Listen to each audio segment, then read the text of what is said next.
I also condemn this war. I condemn every war. But did you notice how Ms. Baerbock spoke out with the same indignation when Donald Trump announced that he would move borders in violation of international law in all sorts of places around the world, take over Greenland or the Panama Canal, or what I find particularly bad, his proposal to relocate 2 million people from the Gaza Strip, which has been bombed and destroyed in recent months, in order to create a Middle Eastern Riviera for the big real estate sharks, where villas can be built and beautiful beaches used. And the people, yes. Well, they won't have a home anymore. That's just the way it is when you arbitrarily shift borders. Have you heard anything from Ms. Baerbock? So small with a hat, she said. That's not quite right. No, I don't think morality can be double standards. And that's why I say quite clearly that I don't care who arbitrarily moves borders on this earth. I condemn both. But you have to respond intelligently. Just as we should not impose economic sanctions against the USA now, we should not impose economic sanctions against Russia. Because ultimately they do not affect Russia at all,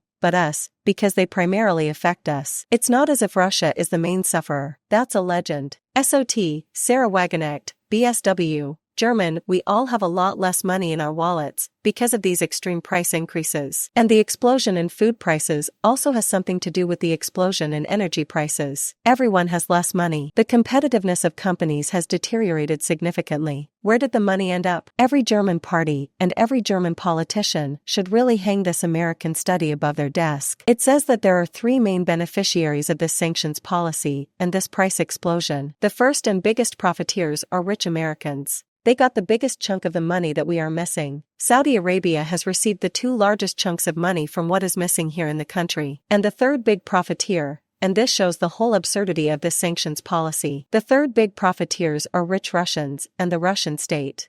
SOT, Sahra Wagenknecht, BSW, German. If you can't get all this right, then I have to say it's not climate policy. It's simply lobbying to satisfy certain clients and serve certain interests. But that does nothing for the global climate. And to be honest, that's the main problem, not just with trains or boiler rooms. It is also deeply dishonest to pose as a green and say I am saving the world's climate.